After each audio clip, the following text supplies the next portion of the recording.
Sa bayan ng Escalante Negros Occidental, nakatindig ang kubong ito na kamakailan lang sinalakay ng mga pulis. Hindi makamanambog ang muna mo sa pagkaro. Kuhan siya, hiniwang niya, himas pulo. At sa ilalim ng kubo, may nadiskubring hukay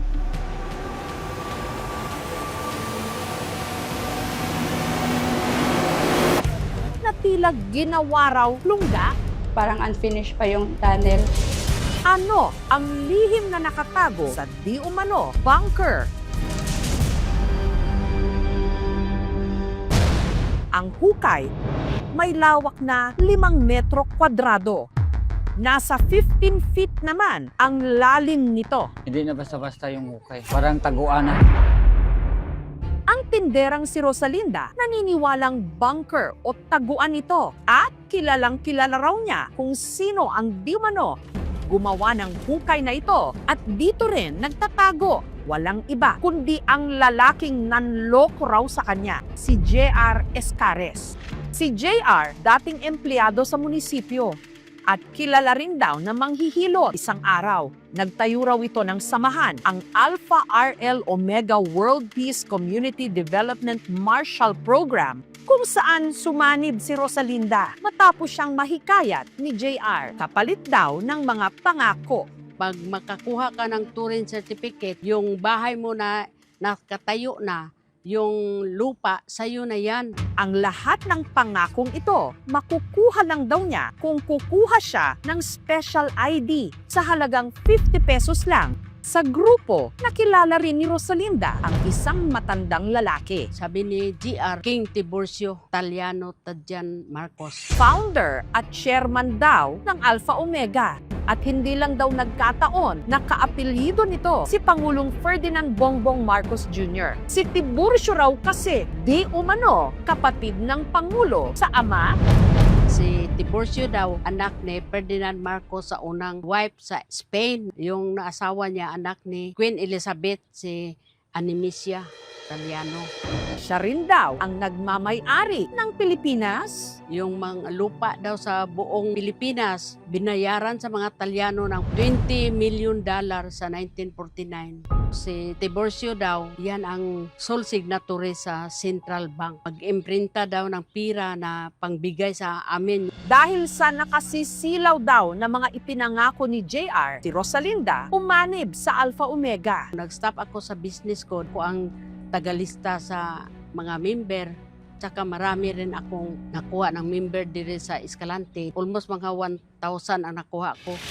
At isa naman sa mga nakumbinsi niyang sumali, ang tindera ring si Dina. Maliban sa bahay, lupa at mga sasakyan, pinangakuan din daw siya ng trabaho. Doon na daw kami sa Manila, upo sa Malacanang. May naniwala naman po kami lahat. May mga dokumensya po na pinapakita sa amin. Para masulit at makuha niya raw ang lahat ng mga benepisyo, si Dina hindi lang daw 50 pesos ang binayaran. Pinalabas siya na certificate na Torrens title po. Kung sino naman gustong kumuha doon kasi may 250 square meter na lupa, bigay sa'yo. Nagbayad din ng 250 po. Commissioning na certificate sa EPRALO, 200 pesos. So maraming nagkuha po kasi ang nakasulat doon, libre sumakay ng eroplano, libre magsakay ng barko, libre sa bus. Tapos, kung lalabas ka ng ibang bansa, hindi na po kailangan ng visa. Pero dumami na yung tagpa-member, sabi niya gawin na lang ng 100 every member. Dumami na rin yung koleksyon. Pero ang ipinagtaka raw ni Dina, ang mga nalikom nilang pera, ipinadala raw nila kay Tiburcio. Mamigay nga ng pera, tapos kita pa ang magpadala doon. Kaya sabi niya, wag ka na maraming daldal sis, padala na doon kasi kailangan natin majesty ng pera. Nakapadala din po ako ng 50,000. Isa rin sa mga na-recruit sa Alpha Omega, si Lilibeth na hinatak din sa samahan. Halos lahat daw ng kanyang mga kamag-anak. Yung kapatid ko, mga anak ko,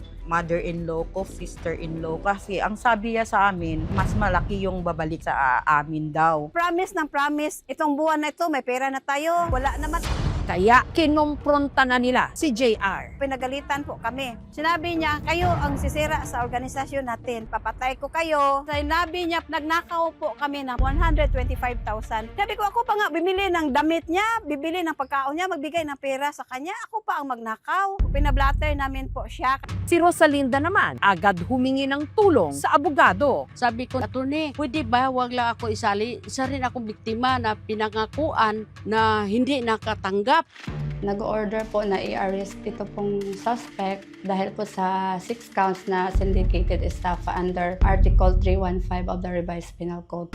At nito ngang August 13, nagtungo ang mga otoridad sa kubo na itinuturong pinaglulunggaan ni JR. Pagdating nila doon, yung suspect is allegedly nagtago. Sinerge nila yung area.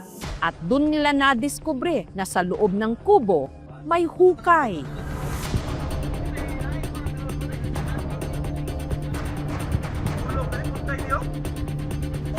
Hindi pa kumpirmado pero allegedly po, sinabi ng suspect doon siya magtatago. Pero nung mga oras na yon, wala si JR hanggang naispatan ito sa tubuhan. Allegedly, nagpaputok itong suspect ng baril at doon din siya nahuli.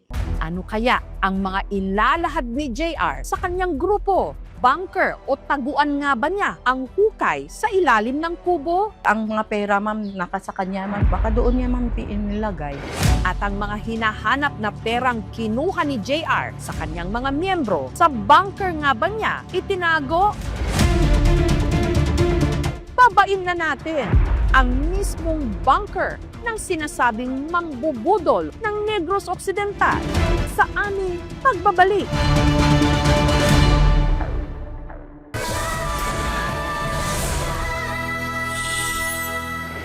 Hukay sa ilalim ng isang kubo sa Escalante Negros Occidental, bunker o hideout di mano ng isang mambubudol o scammer na nangolekta raw ng membership at document fees sa mga miyembro kapalit ng pangakong lupa, pera, libreng pamasahe at trabaho. Dumami na yung tagpa-member. Sabi niya, gawin na lang ng 100 every member. Dumami na rin yung koleksyon. Kinalaunan ang mga miyembro umalma, isinuplong siya sa mga otoridad hanggang nagkasana ng operasyon para siya'y timbugin.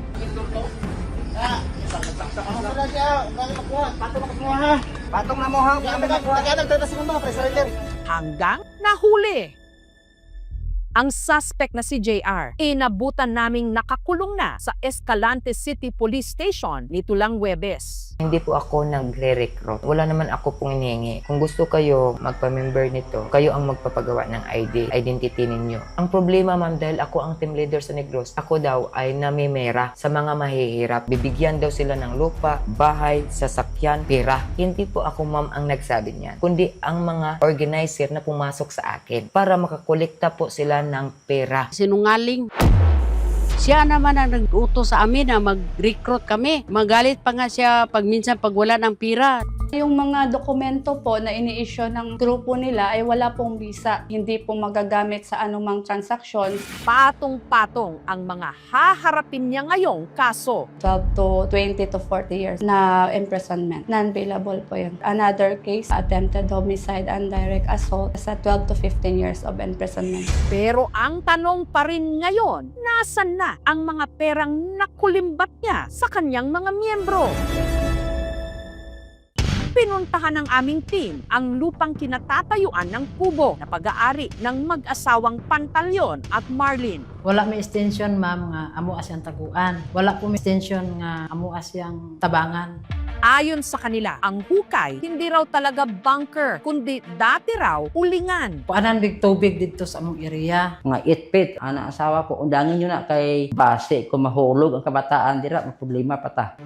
Kaya laking gulat daw ni Marlin nung bigla na lang may mga sumugod na mga armadong lalaki sa kanilang bahay. Nakuyawan jud ko, ma'am, na kulbaan ko, ma'am. Dili na tinuod jud, ma'am, nga taguanan ni GR. May nakuha daw na pira sa paghuli nila doon sa Sambulong. Doon sa ginawa nilang balon.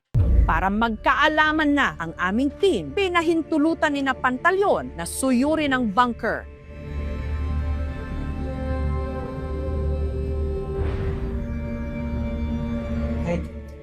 Isang piso, wala naman. Barya, wala naman dito.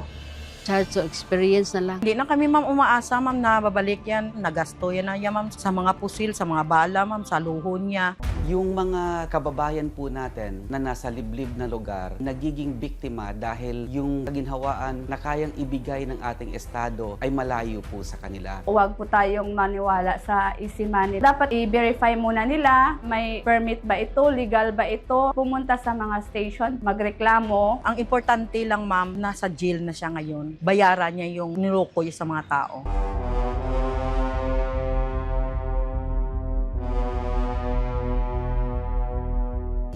Sa hirap ng buhay ngayon, marami sa ating mga kababayan madaling mabudol ng mga instant na pangako. Kaya maging critical po at matalino para ang ating mga pinaghirapan hindi mabaon lang sa hukay.